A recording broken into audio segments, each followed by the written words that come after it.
అయ్యప్ప దీక్షలు కానీ భవానీ దీక్షలు కానీ చేపట్టేవారు చాలా మంది ఉంటారు. ఇవి మనకు బాగా తెలిసినవి. కానీ కొంత పవన్ కళ్యాణ్ గారు ఈ వారాహి అమ్మవారి దీక్ష స్టార్ట్ చేసిన దగ్గర నుండి ఈ దీక్షని కూడా ఎక్కువగా తీసుకుంటున్నారు అనేది ఏమన్నా మీకు ఐడియా ఉందంటారా? దీనిపైన ఏమంటారు? ఇంకా అప్పుడే రాదు.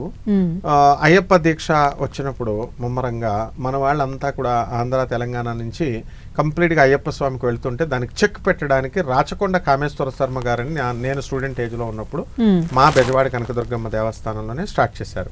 స్టార్ట్ చేస్తే అంతా ఎర్ర బట్టలు వేసుకోవడము, ఆడవాళ్ళు మగవాళ్ళు అందరూ ముసలి వాళ్ళు వేసుకోవచ్చు. భవానీ జై భవానీ జై జై భవానీ అంటూ same on par with Ayyappa Swamy దీక్షల్లాగా ఈక్వల్గా చేశారు. మంచి ఫేమస్ అయింది. ఆ తర్వాత దేవస్థానానికి వాళ్ళకి గొడవలు అయ్యి అతనికి నా కళ్ళ ముందే జరిగినాయి అవన్నీ. దేవస్థానం వాళ్ళు సపరేట్ దీక్ష పెట్టుకున్నారు, ఈయన కిందకు వచ్చి పెట్టుకున్నాడు హోమాలు చేసుకోవడం. అంటే ఆ విధంగా భవానీ దీక్ష 2 పార్ట్స్ కింద అయిపోయి ఓకే దేవస్థానం కంటిన్యూ చేసుకుంటూ వస్తుంది. వాళ్ళ దీక్షలు వేసుకున్న వాళ్ళు కుదిరిన వాళ్ళు బెజవాడ వస్తారు. అలా దాన్ని చూసి శివుడి దీక్ష అని వచ్చింది, శివ దీక్ష అని. అలాగే హనుమాన్ దీక్ష, ఆంజనేయ స్వామి దీక్ష, సాయిబాబా దీక్ష అని రకరకాలు వచ్చింది. అవే స్టాండ్ కాలేకపోయింది, అంత మెజారిటీని తెచ్చుకోలేకపోయారు. ఒకటే ఏంటంటే భవానీ దీక్ష కాకుండా దుర్గా దీక్ష అని ఇంకొక ఏరియాలో మనకి మహారాష్ట్రలో మళ్ళీ దుర్గా దీక్ష అని ఉంది. రకరకాల దీక్షలు ఉన్నాయి. ఇంకా పవన్ కళ్యాణ్ గారు మొన్నే స్టార్ట్ చేశారు కాబట్టి ఇది వారాహి దీక్ష కొంతమంది వేస్తున్నారు. అండ్ డెఫినెట్గా ఫ్యూచర్లో ఇది భవానీ దీక్షలాగా ఆయన కనుక సీరియస్గా కనుక చేస్తున్నట్లయితే భవానీ దీక్షలాగా ట్రాన్స్ఫార్మ్ అయ్యి రూపాంతరం చెందడానికి అవకాశాలు ఉన్నాయమ్మా. ఓకే, అంటే మిగిలిన దీక్షలకి ఈ దీక్షకి ఏదైనా తేడా ఉందంటారా? అన్ని దీక్షలు ఒకటే ఇంచుమించుగా. బ్రహ్మచర్యము, ఉపవాసము, నేల మీద నిద్ర, పరోపకార సేవ, ధర్మ చింతన, ఆధ్యాత్మిక చింతన, అలా మనము ఈ యొక్క రూల్స్ యమ నియమ కంపల్సరీ. పూజ చేసేవాడు ఫస్ట్ చేయాల్సింది ఏంటంటే డైరెక్ట్ మంత్రజపం చేసినా, డైరెక్ట్ దీక్ష చేసినా, డైరెక్ట్ పూజలు చేసేసినా రాదు రిజల్ట్. ఫస్ట్ యమ నియమాలు, ఆస్తేయాలు, ఇవన్నీ పాలసీస్ పాటించాలి. అది ఏమిటి అంటే 11 ప్రిన్సిపల్స్ అంటాం.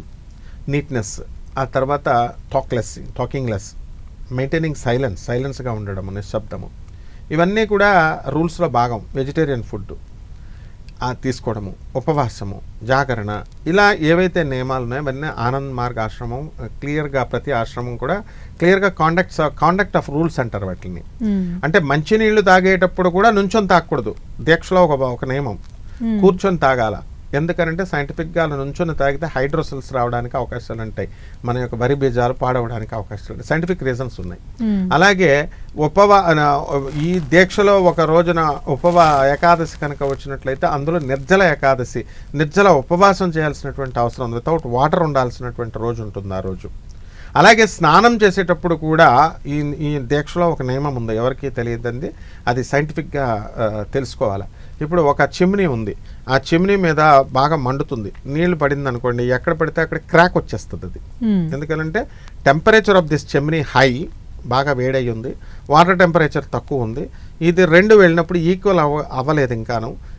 అది ఎక్స్ట్రీమ్ హై, ఇది లో, కాబట్టి పగిలిపోతుంది. ఆ విధంగా మన బాడీలో ఒక టెంపరేచర్ ఉంటుంది. ఆ టెంపరేచర్ దగ్గర కంటే కూడా నాభి దగ్గర చాలా ఎక్కువగా ఉంటుంది. మనకి డైజెషన్ పవర్ అదంతా అక్కడ జరుగుతుంది కాబట్టి, అగ్ని అక్కడ, మణిపూరక చక్రం అక్కడ ఉంది కాబట్టి. సో ఫస్ట్ స్నానం చేసినప్పుడు చాలామంది నెత్తి మీద వేసుకుంటారు, భుజాల మీద వేసుకుంటారు. అలా వేసుకోకూడదు. ఫస్ట్ బాడీ బొడ్డు మీద వేసుకోవాలి.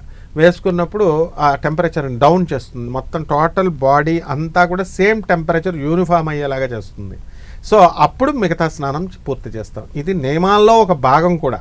సో ఎవరైతే వారాహి దీక్షలు చేయాలనుకుంటున్నారో నిజంగా అటువంటి వాళ్ళు ఈ నియమాలన్నీ కూడా కంపల్సరీ వాళ్ళు తెలుసుకొని చేసుకుంటే ఎక్కువ రిజల్ట్స్ వస్తాయి.